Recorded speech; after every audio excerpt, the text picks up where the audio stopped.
हम देखते हैं अब diagnosis of poisoning in dead. Diagnosis of poisoning in dead में डायग्नोसिस देखने के लिए सबसे पहले हमने उसकी हिस्ट्री लेनी है, पीएम अपीयरेंस देखनी है, ठीक है। इसके बाद हमने उसकी हिस्टोपैथोलॉजी करानी है, केमिकल एनालिसिस करवाना है, और उसके बाद हमने जो एनिमल्स हैं ना उनको खिला के दिखाना है, देखना है चीज़ कि उनमें इफेक्ट होता है या नहीं। इनको कहते हैं एक्सपेरिमेंट्स ऑन सूटेबल एनिमल्स। इसके अलावा सर्कमस्टेंशियल एविडेंस, मतलब उसके पास जो भी चीज़ें मिली हुई हैं तो वो वगैरह, कोई सुसाइडल नोट, कोई हिस्ट्री, लड़ाई झगड़े की हिस्ट्री, तो वो भी देखनी है। हमें 6 चीज़ें देखनी है, हिस्ट्री, पीएम अपीयरेंस, हिस्टोपैथोलॉजी करानी है, केमिकल एनालिसिस कराना है।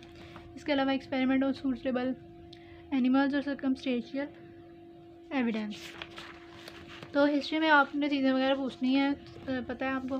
पीएम अपीयरेंस में क्या क्या देखना है। पीएम अपीयरेंस में हमने एक्सटर्नल एग्जामिनेशन करना है और इंटरनल एग्जामिनेशन करना है। एक्सटर्नल एग्जामिनेशन में हमने क्लोथ्स की और बॉडी की एग्जामिनेशन करनी है, कोई वहाँ पे स्टेन वगैरह तो नहीं है। इसके अलावा पीएम लिविडिटी देखनी है। पीएम लिविडिटी आपको पता है कि लिविडिटी क्या होता है कि मरने के आफ्टर डेथ बॉडी स्टेनिंग होती है, ठीक है। उस स्टेनिंग को कहते हैं पीएम लिविडिटी। और अगर तो पॉइज़न की केस में हुई है तो वो पॉइज़न अपना एक खास तरह की कलर देता है, उसको हम कहते हैं पीएम लिविडिटी। इसके अलावा हमने उसमें देखनी है कि बॉडी कैविटी से कोई अडोर तो नहीं आ रही, और नेचुरल ऑरिफिसेस में से कोई डिस्चार्ज है तो वो कैसा है, कोई इंजेक्शन मार्क्स तो नहीं है। इसके अलावा वायलेंस के कोई मार्क्स तो नहीं है। एग्जामिनेशन ऑफ क्लॉथ में हमने क्या देखना है। क्लॉथ में हमने देखना है कि कोई स्टेन तो नहीं है। सल्फ्यूरिक एसिड में जो सल्फ्यूरिक एसिड पॉइजनिंग में स्टेन जो होता है डार्क ब्राउनिश होता है और ब्लैक होता है, और नाइट्रिक एसिड में येलो होता है। कार्बोनिक एसिड में ग्रेश वाइट होता है। ओपियम और कार्डियक में डीप साइनोसिस हुई होती है, सिर्फ साइनोसिस हुई होती है, बंदा नीला पड़ा होता है ओपियम और कार्डियक पॉइजन में। स्ट्राइकनाइन में राइगर मोटस जल्दी आ जाता है। स्ट्राइकनाइन में झटकी कंट्रैक्शन पड़ती हैं तो राइगर मोटस जल्दी आ जाता है। इसके अलावा हाइड्रोजन सल्फाइड में डिकम्पोजिशन ज़्यादा जल्दी होने लग जाती है, इसकी वजह से इसमें से जो स्मेल आती है ना वो गंदे अंडों की स्मेल आ रही होती है। तो फॉस्फोरस में हेमरेजिक स्पोर्स बन रहे होते हैं, पर्टिकुलर हेमरेजेस मतलब बन रहे होते हैं स्किन और म्यूकस मेम्ब्रेन के नीचे। इसके बाद पीएम लिविडिटी की बात करते हैं, तो ये बहुत इंपॉर्टेंट है। कार्बन मोनोऑक्साइड में ब्राइट चेरी रेड कलर की लिविडिटी होती है। साइनाइड नॉर्मली तो हमें ऐसा लगता है कि ब्लू कलर का कोई चीज़ होगी, लेकिन ये पिंक कलर का देता है। साइनाइड पिंक कलर का देता है। क्लोरेट्स चॉकलेट नाम से क्लोरेट्स, इसी से याद रख लें, चॉकलेट, ठीक है। चॉकलेट ब्राउन, अच्छा ये ब्राउनिश की ना 3 बातें हैं। ब्राउन में chocolate brown, dark brown and red brown, ठीक है। चॉकलेट ब्राउन से अपनी chocolate brown, dark brown and red brown. Nitrates में एंड पे नाइट्रेट्स में आर आ रहा है तो ये रेड ब्राउन। फॉस्फोरस में क्लोरेट्स में चॉकलेट की एक तरह की स्पेलिंग है तो चॉकलेट, और जो बाकी रह गया वो फॉस्फोरस वो डार्क ब्राउन देगा। इसके अलावा हाइड्रोजन सल्फाइड में ब्लूइश ग्रीन आएगा, ब्लूइश ग्रीन कलर होता है हाइड्रोजन सल्फाइड में। अब हाइड्रोजन सल्फाइड में ऊपर हमने डिकम्पोजिशन जल्दी देखी और इसमें ब्लूइश ग्रीन कलर आता है। ओपिएट्स में यहाँ पर ब्लैक कलर है।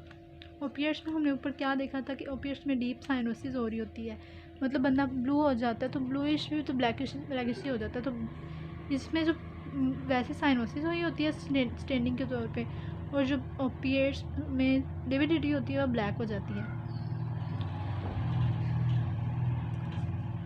फॉस्फोरस की यहाँ पे डार्क ब्राउन हो रही है, और जो ऊपर है ना जो मतलब उसकी स्टेनिंग थी वो पर्टिकुलर हेमरेजेस बन रहे थे उसमें।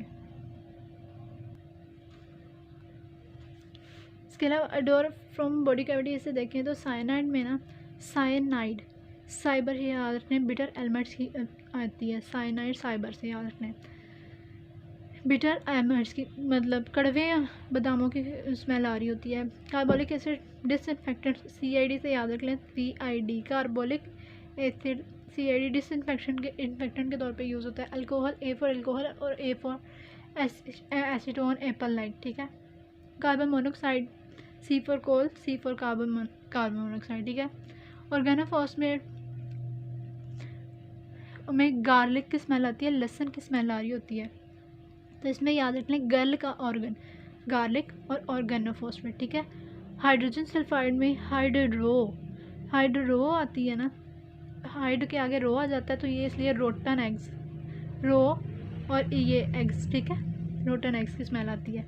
नेचुरल ऑरिफिसेस की बात एग्जामिनेशन में, ओपीएम की पॉइजनिंग में ना मुंह और नाक और नोज़ और माउथ से वाइट फ्रोदिंग्स हो रही होती है। इसके अलावा जो कार्बन मोनोक्साइड में फ़ाइन फ्रोदिंग हो रही होती है।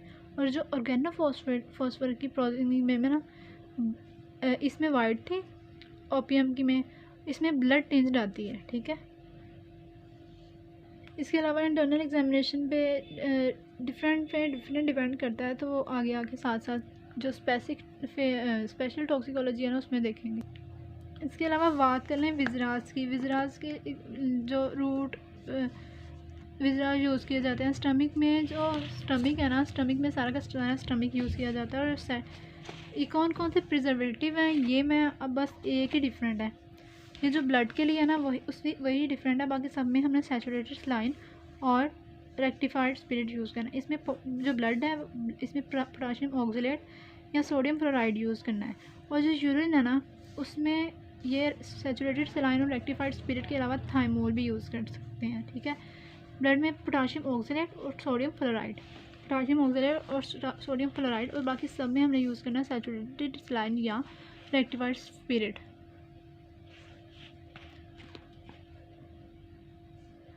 तो स्टमक, अगर हमने स्टमक को प्रिजर्व करना तो सारा का सारा स्टमक हो और इसके कंटेंट्स भी हो। और अगर स्मॉल इंटेस्टाइन हमने लेनी है ना और इसके कंटेंट्स, तो उसमें क्या होना है, तो 30 cm की हमने लेनी है ये स्मॉल इंटेस्टाइन और 100 ml उसके कंटेंट्स लेने हैं। और अगर बच्चों इन्फेंट्स की है ना तो सारी की सारी स्मॉल इंटेस्टाइन रखनी है। इसके अलावा लिवर और गॉल ब्लैडर की बात करें तो इसमें 500 ग्राम की ये चीज़ें लेनी है, सारा का सारा। यहाँ right lobe of the liver ले सकते हैं अकेला। किडनी में एक हाफ लेना है, दोनों साइड का हाफ ले सकते हैं या एक पूरी किडनी रख सकते हैं। ऐसे 3 सारी की सारी रखनी होती है। ब्लड की बात करें तो ब्लड 10 से 20 ml और urine 30 to 50 ml। Duties of MO medical officer in case of suspected poisoning के केस में कौन कौन सी ड्यूटीज़ हो सकती है। इसमें क्लिनिकल ड्यूटीज़ होती है और लीगल ड्यूटीज़ होती है।